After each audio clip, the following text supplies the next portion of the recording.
Hi hello friends, ಎಲ್ಲರಿಗೂ ನಮಸ್ಕಾರ. ರೇಖಾ ಅಡುಗೆ ಚಾನಲ್ಗೆ ಸ್ವಾಗತ. ಹೊಸದಾಗಿ ನಮ್ಮ ಚಾನಲ್ ನೋಡ್ತಾ ಇದ್ರೆ ಈಗಲೇ ಸಬ್ಸ್ಕ್ರೈಬ್ ಮಾಡ್ಕೊಳ್ಳಿ.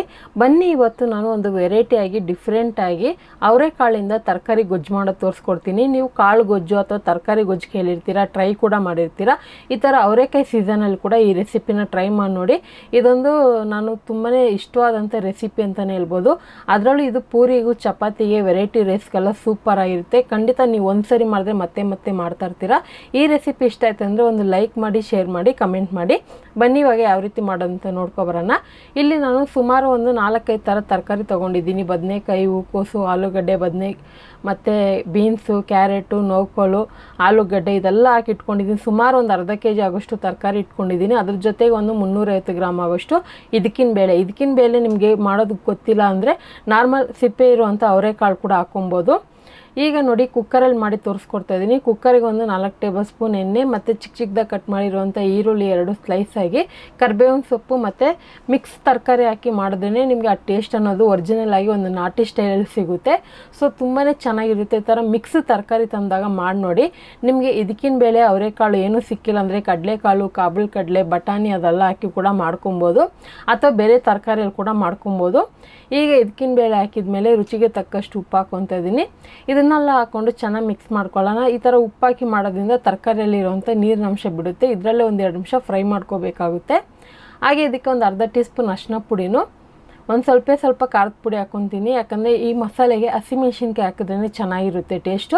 ಅದನ್ನು ಸ್ವಲ್ಪ ಖಾರದ ಪುಡಿ ಯೂಸ್ ಮಾಡ್ತಾಯಿದ್ದೀನಿ. ಸ್ವಲ್ಪ ಉಪ್ಪು ಖಾರ ಹಿಡೀಲಿ ತರಕಾರಿಗೆ ಅಂತ ಈ ಥರ ಮುಂಚೆನೇ ಖಾರದ ಪುಡಿ ಹಾಕಿ ಇದನ್ನು ಮೀಡಿಯಮ್ ಫ್ಲೇಮಲ್ಲಿ ಇಟ್ಟು ಫ್ರೈ ಮಾಡ್ಕೊಳ್ಳೋಣ. ಇದು ಫ್ರೈ ಆಗೋ ಟೈಮಿಗೆ ಮಸಾಲೆ ರುಬ್ಕೋಬೇಕು ಈ ರೆಸಿಪಿಗೆ.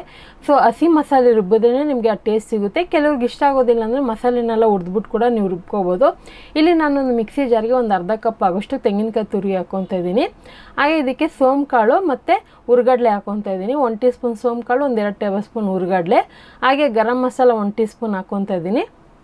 ಗರಂ ಮಸಾಲೆ ಇಲ್ಲ ಅಂದರೆ ನೀವು ನಾರ್ಮಲ್ ಚಕ್ಕೆ ಲವಂಗ ಕೂಡ ಹಾಕ್ಕೊಬೋದು. ಹಾಗೆ ಧನಿಯಾ ಪುಡಿ ಒಂದು 3 ಟೇಬಲ್ ಸ್ಪೂನ್ ಆಗೋಷ್ಟು ಧನಿಯಾ ಪುಡಿ, ಒಂದು 2 ಟೊಮೊಟೊ ಹಾಕ್ಕೊತಾ ಇದ್ದೀನಿ.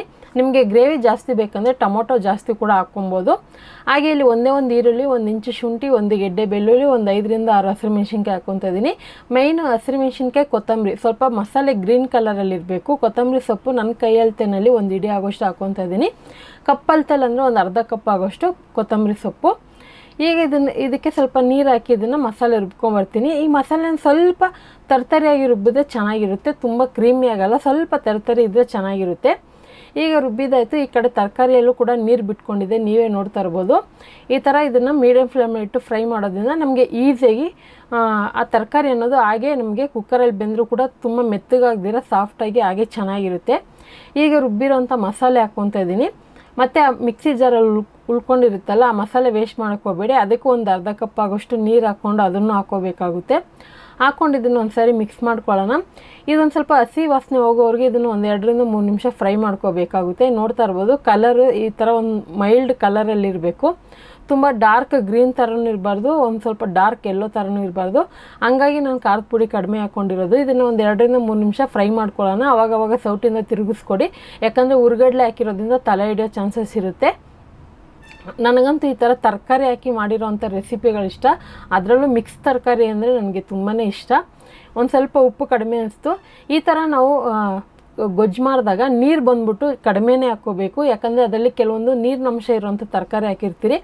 ಬೀನ್ಸ್ ಆಗಿರ್ಬೋದು, ನೌಕೋಲ್ ಆಗಿರ್ಬೋದು, ಅದರಲ್ಲೆಲ್ಲ ಸ್ವಲ್ಪ ನೀರಿನಂಶ ಇರೋದ್ರಿಂದ ನಮಗೆ ನೀರು ಕ್ವಾಂಟಿಟಿ ಕಡಿಮೆನೇ ಹಾಕೋಬೇಕು. ಸ್ಟಾರ್ಟಿಂಗಲ್ಲಿ ನೀರು ಜಾಸ್ತಿ ಹಾಕ್ಬಿಟ್ಟು ಅಂದರೆ ಅದು ಟೇಸ್ಟ್ ಒರಿಜಿನಲ್ ಆಗಿ ಬರೋದಿಲ್ಲ. ಅದಕ್ಕೋಸ್ಕರ ನೀರು ಎಷ್ಟು ಬೇಕು ಅಷ್ಟು ನೋಡಿಕೊಂಡು, ತಿಕ್ನೆಸ್ ನೋಡಿಕೊಂಡು ಹಾಕಿ ಮಿಕ್ಸ್ ಮಾಡಿಕೊಂಡು ಇದನ್ನು ಮುಚ್ಚಿ ಬೇರೆ ನಾನು ಮೀಡಿಯಮ್ ಫ್ಲೇಮಲ್ಲಿ 1 ವಿಸಿಲ್ ಬಿಡ್ತೀನಿ.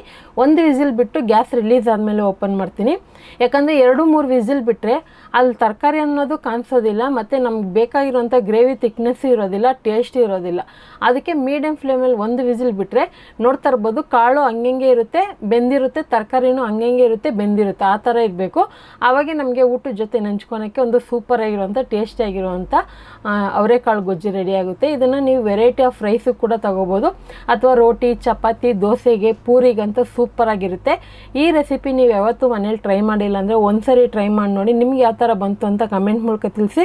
ಈ ರೆಸಿಪಿ ಇಷ್ಟ ಆಯ್ತು ಅಂದರೆ ಲೈಕ್ ಮಾಡಿ, ಶೇರ್ ಮಾಡಿ, ರೇಖಾ ಅಡುಗೆ ಚಾನಲ್ನ ಸಬ್ಸ್ಕ್ರೈಬ್ ಮಾಡಿ. ಈ ವಿಡಿಯೋ ನೋಡಿದ್ದಕ್ಕಾಗಿ ಎಲ್ಲರಿಗೂ ಧನ್ಯವಾದಗಳು.